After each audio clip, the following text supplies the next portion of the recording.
Hello guys, and welcome to my channel. So today we're going to be talking about what athletic therapy is.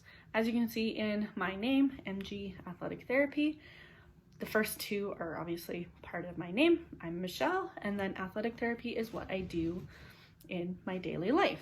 So if you're wondering what the difference is between physio, chiro, massage, occupational therapy, whatever have you, please stay tuned and we'll go through that. So what we do: evaluation, management, and rehab of injuries.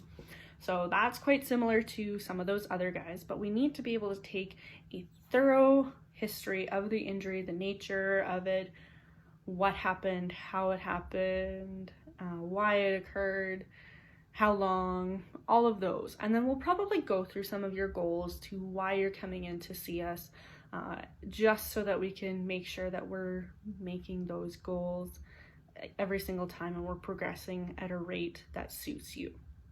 So then we'll also go through, do thorough assessment, so looking at how you move, and then doing some different testing relative to what we have taken in our history portion and then what we've seen in movement, and put those together. And then we'll work through some treatment depending on what techniques, continuing ed that your therapist has. They'll likely use some of those, and then doing exercise prescription, so tailoring that program specifically to your needs, as in terms of what your body will need to get better. Then we have MSK. So what that stands for is musculoskeletal. So we work with musculoskeletal injuries. That's more of where our schooling education is based and centered around. Whereas if you were with a physio, they have they go through all the body systems, but most of what they work with is those post-hospitalization types of people. So people that are post-heart attack or post-stroke, stuff like that, and working to get them into stuff. What we can do is some of those post-surgical type things. So if you've had hip surgery, knee surgery, shoulder surgery, even if you've had a C-section, those are different things that we can definitely help rehab you back to better health with.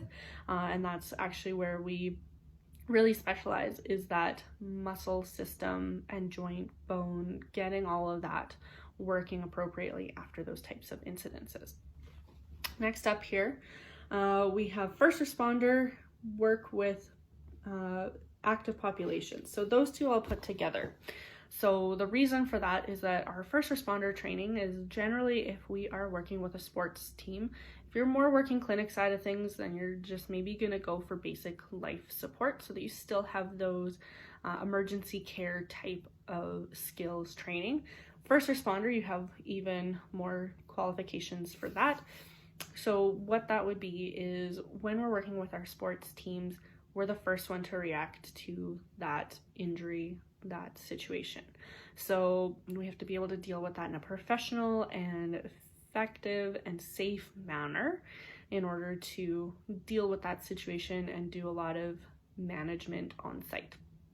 So what I'll go through, so let's have an example. Connor McDavid getting that PCL tear 2019. So what happened there? He gets injured, they call him out, and then the guy with the ice spikes and fanny pack runs out, goes to go deal with that injury. That's us. So that's what we do. We are there firsthand. We witness the injury, we go and we deal with the injury, we get that guy off the ice, and then we probably do a little more thorough assessment as needed behind the scenes that we wouldn't normally see on camera because they want to get the game going. So ideally you're seeing that injury happen, you're reacting to it, and then after we do that reaction process, then we're going to work into that rehabilitation, getting them back to sport safely and effectively. So if you can think about it, that's why I'm putting the working with active populations. If you tend to work more with sports teams, you're going to be working with fairly athletic people.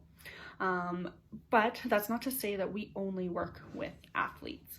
We work with a whole spectrum worth of people, even people that just want to get back to their daily routines, play with their kids, be able to lift their kids, their grandkids, stuff like that. Desk workers that maybe have bad, poor posture and they're wanting to get into more healthy postures, habits that they can be doing at work so that they can prevent that injury from coming back. So that's another portion that we really do a lot of, is that injury prevention piece. So not to say that we only work with athletes who are super active. We work with a whole range of populations, people that just want to get better and get moving. We do work with a lot of those. It's probably the majority of what I actually work with on a day-to-day. And then last point here is that whole body approach to your injury. So you might come in complaining of some elbow pain, which great. But what I'll also probably do is look at your wrist. Maybe we'll look at the hand, but we'll look at the shoulder, the neck, and the T-spine just to see how those areas are all related and relative to one another, because they're all important. We have a few two joint muscles. There's lots of nerves that run down there. So they can all have an effect on your body and how it reacts to an injury or even just an ache or a pain. So if you're coming in for elbow pain, we're gonna probably look at other areas to see how they're all connected. And then as we go through, maybe that elbow pain goes down and it concentrates more towards your shoulder, but you've never experienced that shoulder pain. Well, that just means we're getting closer to your root cause. So we'll tailor exercises towards that just to help you get the best out of what you need and those goals that we originally set. So we'll constantly go over those goals and keep progressing towards a healthier, active you. So I hope that's answered your questions about what athletic therapy is and what it can do for you.